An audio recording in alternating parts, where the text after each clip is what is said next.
My wife and children had to flee the country for fear of their lives. I am in hiding, but I don't want to be in hiding. It was necessary though, so I can stay alive and be able to speak to you right now. I've said it before and I say it again, that I'll resurface at the right time in my country. I feel like the international community has abandoned us. They've ignored us and they've left us to the fate of dictators. When I ran for president in 2021, Museveni and his thugs denied their crimes. They killed our people and denied it. They tortured people and denied it. They raided our houses and denied it.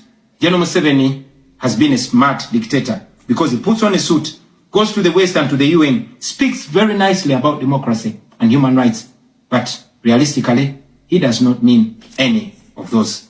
He talks about our so-called Human Rights Commission in Uganda, but the same person closed the UN Human Rights Office in Uganda 2 years ago because they dared to question him about his atrocities. Now that is how he has been able to maintain a facade of democracy for 40 years and counting. But now Museveni is 83 years old, and his 51-year-old son, Muhoozi Kainerugaba, commands our military, the Uganda People's Defense Forces, more like Uganda's defense against its own people. And he's effectively in charge. Unlike his father, Muhoozi does not play the role of a good dictator. He openly and shamelessly says despicable things on social media. On Twitter, he openly confesses and brags about committing atrocities against the people of Uganda. When he was summoned by Parliament, he called Parliament a house of clowns and fools, and he threatened to arrest all of them. He describes judges of the Supreme Court of Uganda as clowns in wigs, and he has threatened to crush all journalists that dare to criticize his actions. In April last year, he abducted, detained and tortured my close friend and bodyguard called Eddie Sebufu, also known as Eddie Mutwe. He later on posted on Twitter naked pictures of Eddie, boasting that Eddie Mutwe was in his basement learning Museveni's mother tongue, Bunyankole. Last month, he bragged about killing 22 of my friends, and he said that he's praying that I am the 23rd person for him to kill. In other words, Museveni and his son no longer fear international retaliation for their crimes. They've been so emboldened by your lack of action. They know that they can murder their own people, imprison them, torture them, remove their fingernails, push needles down their testicles, and nothing will happen to them. Now, they're using rape as a weapon. Boys and girls, men and women, people of all ages have reported being sexually assaulted by Muhoozi's military. And it's not rare. The majority of the people that they capture and unlawfully imprison have reported being raped, whether men or women. It is no longer possible, ladies and gentlemen, for the international community to deny Museveni's violence and atrocities. It's all over social media.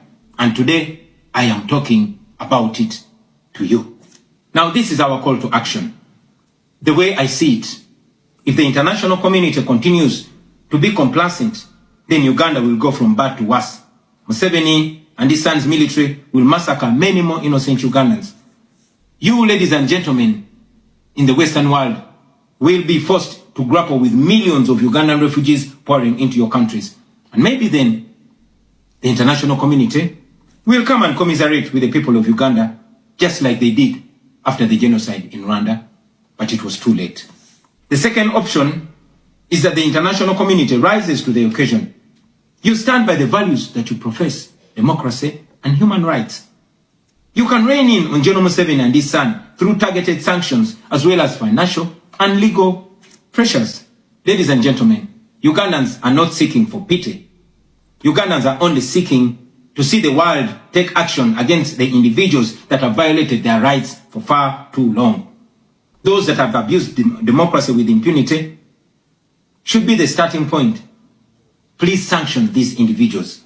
Sanction General Museveni.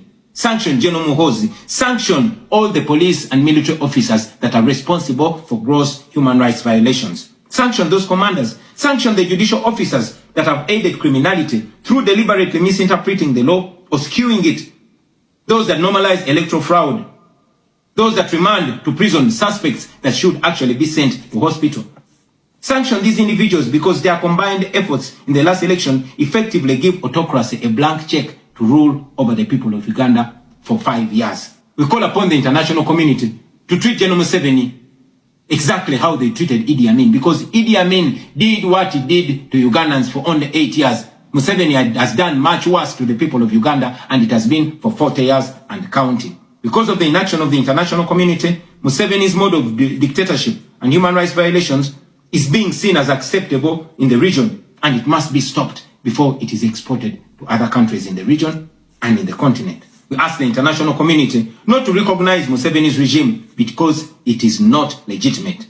Please terminate any forms of cooperation with this government because he is not legitimate. On our end, as the people of Uganda, we are committed to non-violent means of changing our country, non-violent means of putting an end to this 40-year-old dictatorship.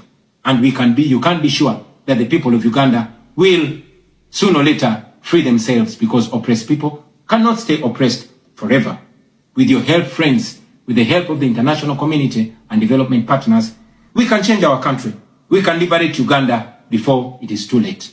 I thank you for listening to me, for God and my country.